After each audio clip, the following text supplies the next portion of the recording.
Howell, and I'm the director of Gil Moss Hall. And my name is Daniel Williams, and I'm the current director of Mahan Hall.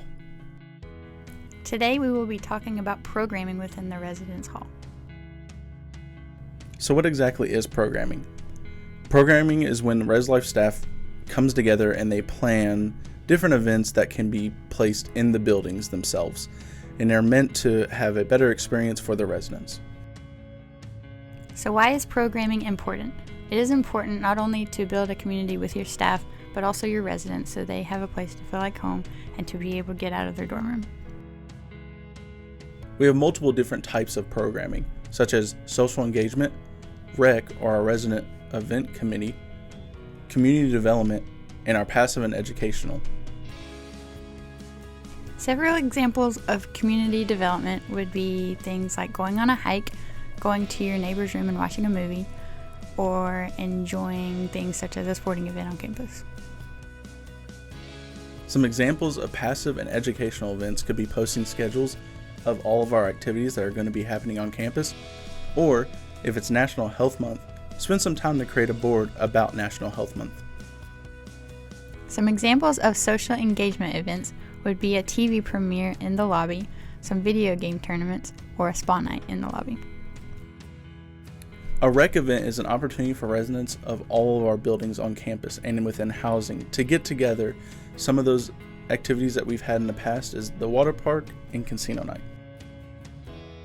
So you may ask yourself, what is your role when it comes to REC as an RA? It is important that you are on call at all times and available during all of the REC events when you are on duty. Be sure to inform your residents in your dorm, as well as other residents along campus, about the events and its entirety of campus. If you would like to assist for the planning of these events, feel free to contact Carly Joseph. So who is in charge of the weekly event each week? Whoever is assigned to that weekend needs to do an event. The event doesn't have to be on the weekend, it just has to take place during that week. This gives an opportunity to plan around maybe important events that students could be interested in. Goals of programming. This gives residents things to do on campus within their own residence hall as well as other halls among campus. Things we would like would be for community development to be weekly, passive to be monthly, social engagement weekly, and try to attend every event that you can within your dorm. We do record the events within the residence halls. An Excel file will be made by your RHD that can do multiple things. The main three that we like is to keep track of what events happened, what the attendance was like, and how much the event did overall cost. So what is a zone? A zone is a specific area within your dorm that you are in charge of with getting to know your residents, as well as reaching out to give them information about what is going on within your residence hall.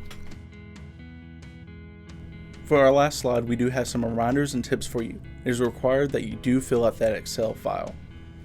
Also, while a majority of the residents on campus are athletes, we still have non-athlete residents, so make sure that your events are inclusive with all of our students.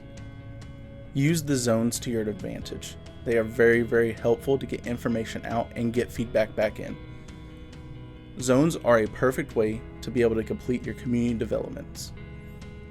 When planning an event, make sure that all of your staff members on your staff are aware of the date, time, and where the event will take place. Memos should be made, not only for your residents to be notified, but for as documentation that the event did take place.